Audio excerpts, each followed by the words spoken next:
You are fine, laughing at dinner, talking about weekend plans, feeling almost yourself. Then you walked past a baby store, saw tiny yellow socks, knees buckled. It came from nowhere, a wave so sudden and enormous you could not breathe. 10 minutes later, you were fine or pretending, wondering what is wrong with you. If grief has blindsided you on an ordinary day doing better, listen completely. It is not regression, failure, or a sign you are getting worse today. Grief researchers call it the wave model, and once understood, everything makes sense. For decades, people believed grief moved in stages, a neat line to peace. Anyone who lost a child knows grief does not move in straight lines. Some days water is calm, horizon visible. You can stand, walk, even smile. Some days a wave comes from behind, pulling you under before you see. The trigger can be anything: a song, a pregnant woman, smell of powder. It can be a date, due date, anniversary, day you found out everything. It can be nothing at all, just a Tuesday when light hits rooms. Suddenly you are back in the loss as if it happened this morning. This is not you going backwards.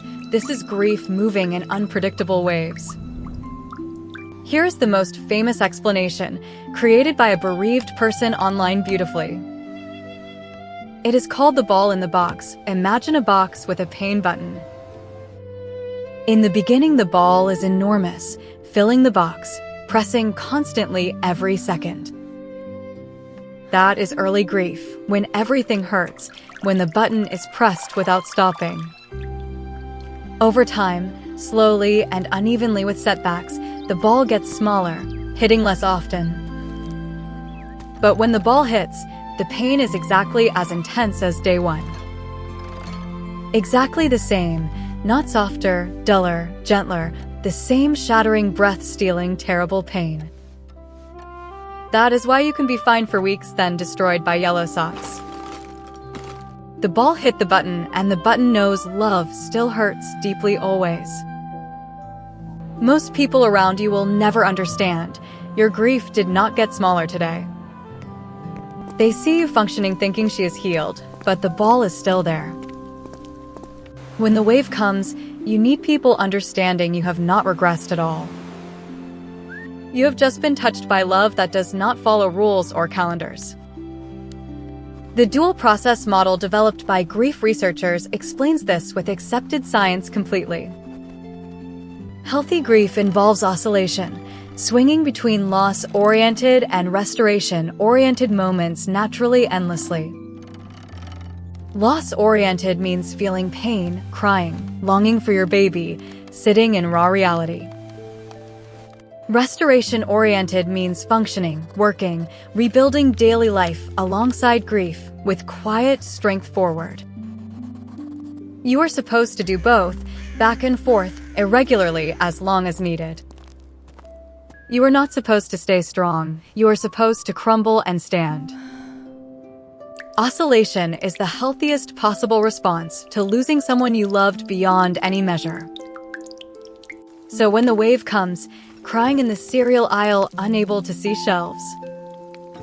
That is your grief oscillating, swinging from restoration back to loss, not failure ever. Let the wave come. Do not fight it, apologize, or pretend it is not. The wave will pass, not because grief ends, but the ball bounces another corner. When it passes, you will still be standing, proof you are stronger than waves.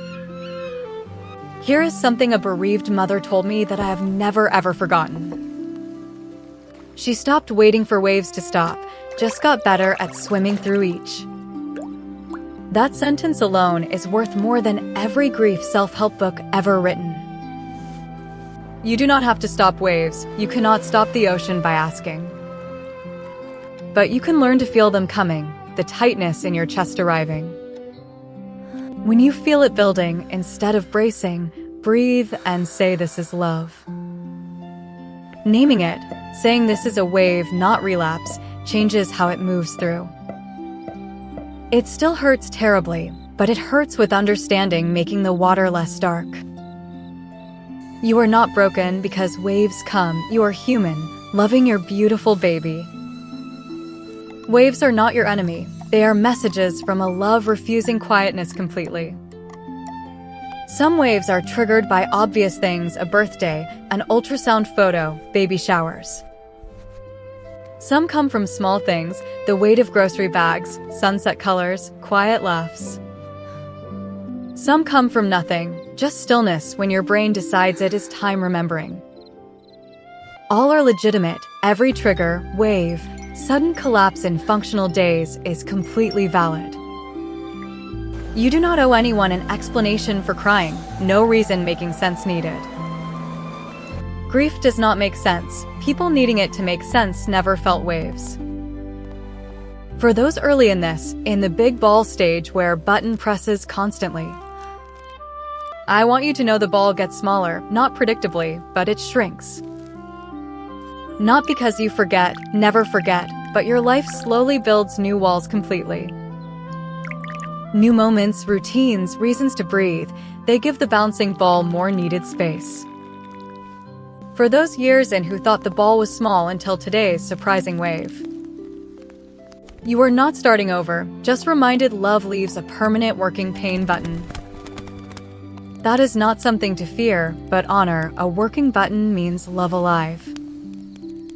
One day, and I do not know when because grief has its own clock, the waves will still come, but you will feel them approaching like changing weather. You will feel the tightness begin, and instead of panic, feel recognition of friends. There you are again. You will say, I know you, your baby's love. The wave will wash through you, hurting genuinely, but will not destroy you completely. Not perfectly, not gracefully, but enough to keep your head above the cold water. That is healing, not the absence of waves, but the ability to survive them. If waves have been coming hard lately, tell us what triggered the last one. Naming the trigger out loud takes away a fraction of its powerful control completely. Was it a song, smell, date, stranger's baby, or just silence feeling too loud? Whatever it was real, counted. The wave was not an overreaction ever.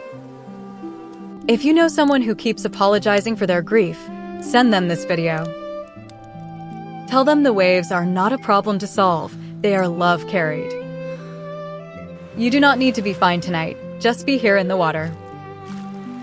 Your baby sent that wave to remind you they were here and they mattered. Every wave is a visit. Visits from someone you love are better than forgotten. Rest now. If a wave comes tonight, let it come. You will still be. The ocean of grief has no shore, but it has you swimming, surviving, loving. Your love makes waves because your love is vast, and vast love is loud. Let the waves be what they are, love in motion, carrying you gently home.